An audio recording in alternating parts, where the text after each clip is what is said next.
जय हिंद। एलकेबी न्यूज देख रहे हैं आप और मैं आप सबके साथ परवेज पवार। लोकसभा चुनाव का जो प्रचार है वो तेजी से चल रहा है। दूसरे चरण का मतदान कल होगा और किस तरह का माहौल देश और उत्तर प्रदेश में है, इसकी जानकारी के लिए राजनीति के बड़े जानकार गोमती प्रसाद शर्मा जी हमारे साथ मौजूद हैं। इनसे जानकारी हासिल करेंगे बागपत लोकसभा के साथ साथ प्रदेश और देश के माहौल को किस तरह से देखते हैं, क्योंकि लंबा अनुभव है।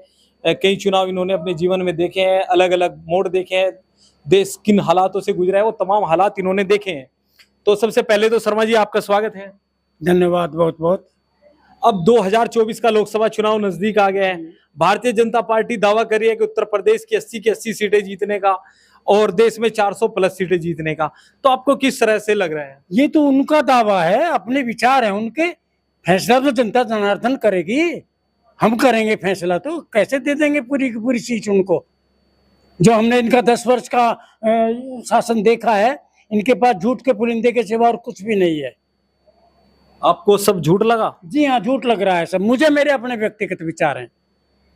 तो अब आपको क्या लग रहा है? 2024 का लोकसभा चुनाव चल रहा है, दूसरे चरण में कल मतदान होना है, तो आपको क्या लग रहा है देश के हालात? क्या 2014 जिस तरह से एक तरफा चुनाव हुआ था, भारतीय जनता पार्टी को पूर्ण बहुमत मिला था, 2019 में उससे भी ज्यादा सीटें मिली थी, इस बार 2024 में आपको क्या लग रहा है? नहीं, जनता में बदलाव है साहब, बदलाव है।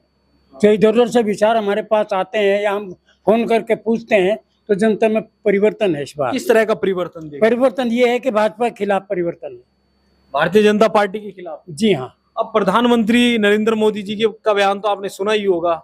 उन्होंने कहा कि कांग्रेस की सरकार आएगी तो एक वर्ग को आपके मंगलसूत्र, आपका सोना, आपकी संपत्ति दान कर देगी। उसको लेकर आप क्या सोचते हैं? अब से पहले क्या ले लिया, क्या छीन लिया कांग्रेस ने? इनके पास तो नंगा खड़ा बाजार में है, कोई कपड़े ले, क्या है इसके पास देने के लिए जनता को? बताइए आप। कुछ भी तो नहीं है देने के लिए, केवल एक झूठ का पुलिंदा है, फेंक रहे हैं जनता में। अब हम लोग भी, कुछ लोग ऐसे हैं, अगर ये जो राशन मिल रहा है या कुछ और सुविधाएं दे रहे हैं उसके हिसाब बहक रहे हैं हम लोग। तो वही कह रहे हैं कि ये 400 पार कर लेंगे। हम जैसा व्यक्ति नहीं, जो जिसको अनुभव है। मेरी उम्र जो है 83 वर्ष की है, बड़ा लंबा अनुभव है मुझे। मेरे पिताजी स्वतंत्रता सेनानी थे। 16 वर्ष की आयु में वे 8 महीने जेल में रह के आए थे। तो हमें तो पूरा अनुभव है शासनकार प्रशासन का। तो अब आप जिस तरह से 2 चरण का चुनाव कल हो जाएगा, प्रथम चरण का जो चुनाव संपन्न हुआ उसको लेकर क्या लगता है आपको? क्या भारतीय जनता पार्टी को बढ़त है? देखो साहब, पेपर जो बता रहे हैं, कुछ जनता की जो आवाज आ रही है वो ये बता रहे हैं कि 8 सीट पे चुनाव हुआ है पहले उत्तर प्रदेश में। हाँ, 8 सीट पे हुआ है, तो ज्यादा से ज्यादा ये 4 ले सकते हैं, जो ले भी ली तो। यानी 50% हिस्सेदारी विपक्ष की है। दीगर पार्टियां हैं ये। जी हाँ। अब दूसरे चरण में कल आपकी सीट पर, बागपत पर भी चुनाव होना है। बागपत के लोकसभा सीट के चुनाव को किस तरह से देखते हैं?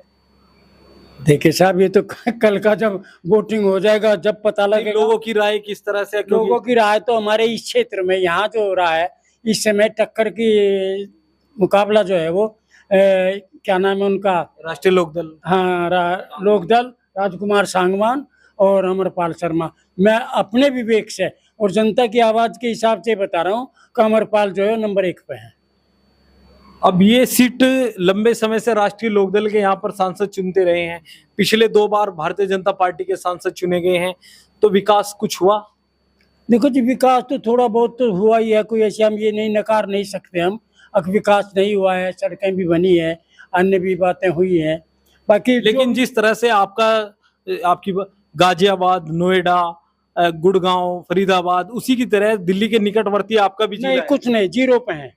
दिल्ली के निकटवर्ती होने के हिसाब से बिल्कुल 0 पे है जी। यहाँ जब से यहाँ चौधरी चरण सिंह रहे हैं, अजीत सिंह रहे हैं, बाकी उनके कार्यकाल में तो यहाँ 0% भी विकास नहीं हुआ।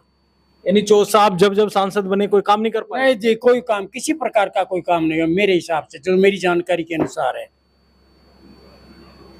बल्कि सतपाल मलिक ने, देखो सतपाल मलिक ने, डॉक्टर सत्यपाल सिंह, हाँ, जो डॉक्टर सतपाल सिंह है, उनके जमाने में विकास कार्य हुआ है, उन्होंने काम किया है। अच्छा अंकल जी, जिस तरह से कांग्रेस के घोषणा पत्र जारी किया गया है कांग्रेस पार्टी का, जिसमें एमएसपी की गारंटी की बात की है, किसानों के कर्ज माफी समेत कई ऐसे वादे किए गए।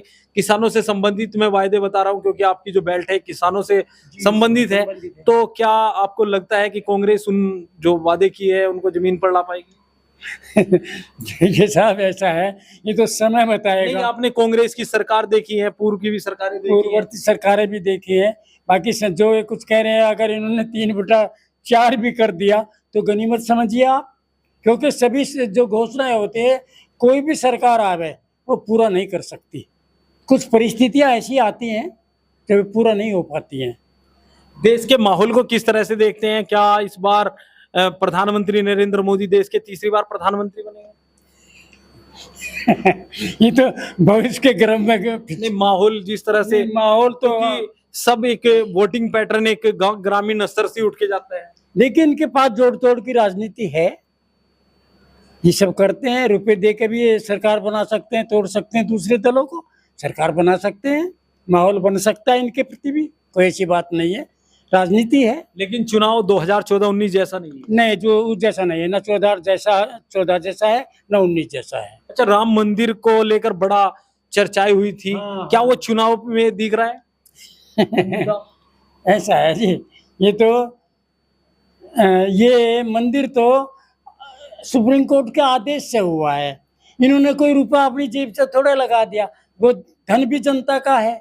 अब ठीक है, ये उसे अपने पक्ष में लेकर जा रहे हैं, तो इसका तो जनता देखेगी, सोच समझ के जवाब देगी।